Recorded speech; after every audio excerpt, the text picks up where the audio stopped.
ठीक है ना। यहाँ आज मैं इसीलिए किसी लड़के को लेके नहीं आया, सब एजेड और रिस्पॉन्सिबल लोग हैं, ताकि कोई बदतमीजी न करे किसी ठीक है। तरीके। नहीं मेरी बात, इसीलिए मैंने आपको बुलवाया। मैंने कहा मेरी बात थोड़ा सा सुनिए, ठीक है ना। उस समय वहाँ पे 2 ट्रांसफार्मर हुआ करते थे, एक 400 kVA का पानी टंकी थे, एक 250 का। वो पूरा क्षेत्र सिर्फ 2 ट्रांसफार्मर चला करता था। ठीक, समस्या खड़ी हुई, बहुत विकराल खड़ी हुई, तार वार चेंज हुए, 2-3 दिन लगा, लेकिन बदल के चालू हुआ। पिछले साल आप लोग ने भी देखा समस्या नहीं उत्पन्न हुई थी उतनी। उसका कारण मैं बताऊं क्या था। उसका कारण ये था कि पिछले साल ही हम लोगों ने वहाँ पे 100 का और ट्रांसफार्मर चालू कराया, एक 63 का और ट्रांसफार्मर चालू कराया, 45 नंबर पंप एक 250 का लगवा के चालू कराया। तो गेस्ट हाउस वाला और जो नया वाला एरिया है वो उससे चालू है। ठीक, मुंशीगंज गैस गोदाम पे 2 250 के हो गए हैं ट्रांसफार्मर, तो उससे बड़ा रिलीफ रहा। और अभी भी मैं ये कह रहा हूँ कि वहाँ ट्रांसफार्मर की नहीं दिक्कत है, कोई भी ट्रांसफार्मर ओवरलोड नहीं है। आज चालू होगा, आप लोगों को मैं खुद दिखा दूंगा चलने के बाद। ठीक, वहाँ पे समस्या ये थी कि जो तार पिछले साल चेंज हुए थे उतने तो ठीक चल रहे हैं, लेकिन उससे थोड़ा आगे 2 फेज में 3 फेज होते हैं और एक न्यूट्रल होता है। न्यूट्रल सब में कॉमन है, ठीक, और वही फेज और न्यूट्रल चिपक जा रहा है, जिसकी वजह से 2 फेज के तार दिक्कत दे रहे हैं, जल के बार बार गिर जा रहे हैं। और ये मई में भी एक बार हुआ था और जून में 2-3 बार हुआ है, और कल थोड़ा ज्यादा विकराल समस्या खड़ी हो गई उसमें। लेकिन आप लोग ये समझिए भैया, मेरी मतलब मैं उस सेंस में बोल रहा हूँ, ठीक है कम्युनिकेशन 2 वे होगा, आप बोलिए। हाँ, वो समझिए कि वो केबल जो थी, कल रात को गर्मी थी बहुत ज्यादा, परसों रात को भी थी बहुत ज्यादा गर्मी, उससे पहले भी थी। 21 तारीख को दिक्कत हुई थी, 21 से देखिए वो ठीक चल रहा था, ठीक है ना। आप बोलते रहिए। अब कल और परसों बहुत दिक्कत हो गई, तो उसका सल्यूशन जो है वो हमने जो सोचा है वो ये है कि जहां से नंगे तार के आगे से जो सप्लाई जो केबलों में गई है, उसमें 2 तार जो डैमेज है पूरे, पहले तो वो पूरे उतने चेंज करा दिए जाए भोला बिल्डर्स तक जहां से गली मुड़ी है। ठीक, और जो न्यूट्रल की समस्या है, जिससे बार बार लड़ने से वो फेज और न्यूट्रल लड़ने से दग रहता है, न्यूट्रल का एक वायर पूरा अलग करा दिया जाए। वहां तक की जहां तक की नंगे तार है ना, वहां तक की न्यूट्रल जो है वो नंगा, वो अलग ही आया है, तो इसलिए देखिए वहां तक ज्यादा नहीं समस्या होती है। उसी के आगे भोला बिल्डर्स के पास से जल जाते हैं तार।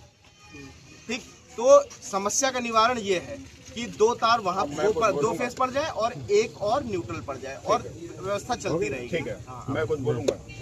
आपने जो लोडिंग बताई कि यहाँ तक ये एक्सपेंड है, यहाँ ये ट्रांसफार्मर है, उसका कोई लेआउट चार्ट है चार्ट, मैं आपको उसका लेआउट चार्ट मैं बना के आपको दे रहा हूँ। और लेआउट चार्ट से बड़ी चीज है, और सुनिए, ट्रांसफार्मर लोकेशन पे भी रखा है, आपने देखा है लोकेशन पे रखा है, ठीक है। वो लेआउट चार्ट मुझे दे जाए, उसका सेक्शनाइज किस हिसाब से किया गया है, मैं दे दे रहा हूँ, कौन सी लेन किस ट्रांसफार्मर से लेआउट है। और दिलशाद, उसके बाद में मैं ये चाहता हूँ कि वहाँ पर जो है जो भी केबल की समस्याएं हैं उसको त्वरित रूप से आज के आज मैं अभी चेंज कराया जाए। इमीडिएट काम जब शुरू हो जाएगा, तब मैं कंप्लीट हो जाएगा, तब मैं यहाँ से निकलूंगा। मैं अभी देखिए बात ही करा दे रहा हूँ, अभी कॉन्ट्रैक्टर को मैं कॉल मिला दे रहा हूँ। नहीं, कॉन्ट्रैक्टर ये 3 दिन नहीं आते हैं। नहीं, अब पब्लिक बिल्कुल बहुत परेशान है, बहुत त्रस्त लोग हैं, इसीलिए मैंने चुनिंदा लोगों को सिलेक्ट किया कि जो अराजकता ना करें। मैं अपने आंदोलन को स्वच्छंद रूप से करूंगा, उसमें कोई भी लाइन ऑर्डर बाधित नहीं होगा। मनोज जी, लेकिन भाई देखिए, आप यहाँ पे मुंशीगंज पानी टंकी से पब्लिक बहुत ज्यादा आई है और बहुत समस्या है। आप कितनी देर में पहुँच रहे हैं अभी आपकी टीम? हाँ, कौन रोक लिया था? अच्छा, अभी बात कराएं, इंस्पेक्टर साहब है, लीजिए बात करिए। किससे आ रहा है गाड़ी? हाँ, 4 व्हीलर ट्राली उधर क्यों एंट्री और ये लोग रोड आ जाना चाहिए, नवीन चौक होते हुए। हाँ, नवीन चौक होते हुए आ जाना चाहिए सर, जल्दी। बात कराइए, कौन रोका? ठीक है, तो ये लड़के आपके कितनी देर में अभी मुंशीगंज में पहुंच जाएंगे? बहुत ज्यादा 15-20 मिनट ना पहुंचाइए उनको वहाँ। ठीक है। तो वहाँ पे जो ये तार लटके रहते हैं, काम होने दीजिए, गाड़ी निकलने में दिक्कत होती है। पिछली बार भाई साहब जब हमने आंदोलन किया था, सर कह देंगे यहाँ पर सारी ग्रुप है तो सर तो काम होगा ही होगा। ऐसा नहीं है कि यहाँ वहाँ पहुँच गए तो काम बिना काम किए चले जाएंगे। भाई जब वहाँ पहुँच गए काम शुरू हो गया तो समाधान हम भी लोग चाहिए, कोई काम तो होगा नहीं चाहिए। वही चीज है। सप्लाई बंद है। आप ये मतलब वो यही जवाब आपने कल भी दिया। आपके जो तार टूटे थे नीचे, डिजायर गाड़ी खड़ी थी, उसमें आग लग गई, तो बात छोड़ो, क्लेम में गाड़ी डाली गई। गाड़ी आप अपनी सुरक्षा के हिसाब से गाड़ी तारों के नीचे बिल्कुल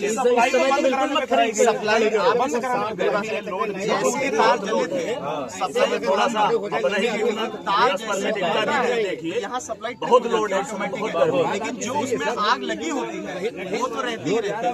वो थोड़ा पानी आने डाल हो जाएगा। फिलहाल देखिए, हमको चाहिए कुछ नहीं, आप लाइन सही, मेरा नहीं उधर, लाइन सही होने मतलब है, बाकी हमारा हाँ नहीं रहेंगे हम लोग साइड। आपके बिना होते हुए काम वहाँ नहीं हो पाएगा। नहीं नहीं, हम लोग कराएंगे, जल्दी कराएंगे। वो जो लड़के बुलाए हैं हमारा स्टाफ नहीं है, ठेकेदार के लड़के होते हैं तो वो एक्सपर्ट ज्यादा होते हैं, वो जल्दी जल्दी काम कर देते हैं। हमारे वाले में टाइम लगता है। उनके पास इक्विपमेंट होते हैं ना, बात खिंचाई और सबके, वो लोग जल्दी कर देंगे काम और जल्दी चालू हो जाएगा।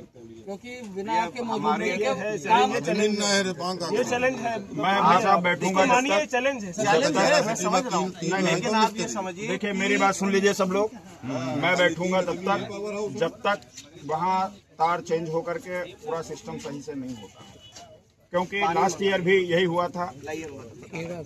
लास्ट ईयर भी यही हुआ था। लास्ट ईयर तो लास्ट ईयर जब ये बवाल कटा है तो यही हुआ था। उसमें जो है 3 दिन लगातार भाई साहब वो पड़ा रहे तार, वो सारे ठेकेदार भाग गए। एसडीओ ने फोन नहीं उठाया, बंगले में गए मिला नहीं, डीएम साहब से मिलने गए, ज्ञापन दिया दूसरे दिन, वकीलों को लेके गए, बहुत कुछ किया। तब जाके एसडीओ साहब को जब डीएम साहब ने डांटा तब वो आए, क्षेत्र में जैसे पहुंचे वैसे मारपीट कुछ अराजक लोगों ने कर दी। यही चीज रोकना। अरे तो एक हफ्ते से पानी नहीं है वहाँ पे। भवानीपुर फीडर नहीं हो सकता इसको, वहाँ से बहुत दूर है। नहीं, गोदाम नहीं, पास ही में है सर, पास ही में है। हम